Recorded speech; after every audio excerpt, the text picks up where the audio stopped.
Hi everyone, Dennis Foley from Acoustic Fields. Today we're going to talk about diffusion. There seems to be a lot of misunderstanding out there about it.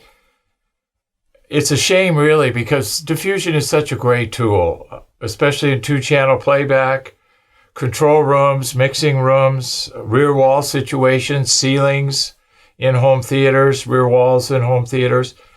It really adds a lot to the presentation. So I want to walk through a few basic rules today with it, and maybe we'll do some other videos to illustrate the power of this technology. If you go on our website, you can see some of the comments in the DIY section about people who have used diffusion and can't believe it. You know, the terms they use are magical, unbelievable, and if you've never experienced diffusion, you really owe it to yourself because it's kind of the last undiscovered frontier, if you will, in acoustics. But let's look a little bit about how it all works. You know, from our videos, you know that we use quadratic diffusion. It's predictable and consistent. Plus, it has a frequency response. So these tools make it easy to use in situations. So it's commercially viable. So what do we have to do here when we're dealing with diffusion? We have to get our low, we have to get our middle, we have to get our high frequencies defined and in place through the use of absorption. Now, not just any absorption, we have to use the proper rates and levels of absorption, and I've done numerous videos on this subject. Using a material because it's sound absorptive usually isn't the right a thing to do if you don't know the rates and levels, especially when you're dealing with music and voice. Music and voice are very special. If you're dealing with noise, that's a different issue. But music and voice, the rates and levels have to be of a certain rate and at a certain level. So you need to be careful with these generalities. So our goal is to achieve a focus and a definition with both fundamentals and harmonics. And you can do this through absorption. You have to be a little careful with the harmonics because if you get too much absorption going after the fundamental frequency, then, you know, you impact the harmonic, obviously. So you have to be a little careful there. But if you choose a technology, a sound absorption technology with the right rate and level, you won't have that problem, okay?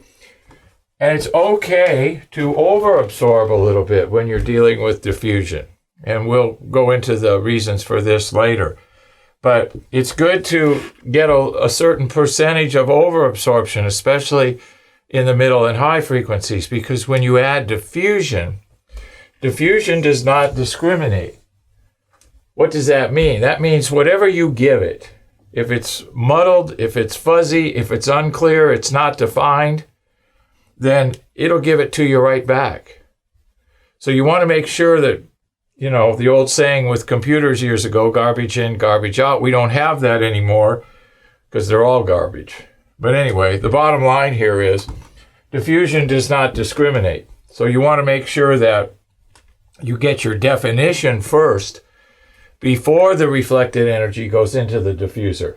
And then you bring it back and it's much more open, much more airy, much more separated, and much more defined. So you get yourself a really nice presentation, whether it's recording or playback. And that's the beautiful thing about diffusion. So just remember that we have to define our fundamentals and our harmonics first before we then deal with the reflections from the diffuser. And remember, a diffuser is like a speaker. You don't plug it in. It's not an active device, but you do feed it energy and it feeds energy back. I hope this helps a little bit. We'll do some other videos on diffusion, but this is a very powerful tool. You should definitely use it in your presentations or your work. Thank you. I hope you enjoyed our videos today, and if you did, we really would appreciate a thumbs up from you. If you have any questions or comments, you can go to the comment section, or you can go to our website, acousticfields.com, and fill out the contact form. Subscribe to our channel, our YouTube channel. We're now doing 2 videos a week.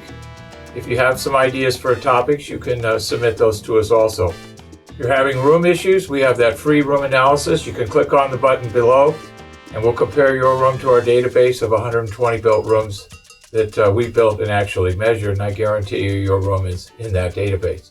So just click on the button below for the free room analysis. Thank you.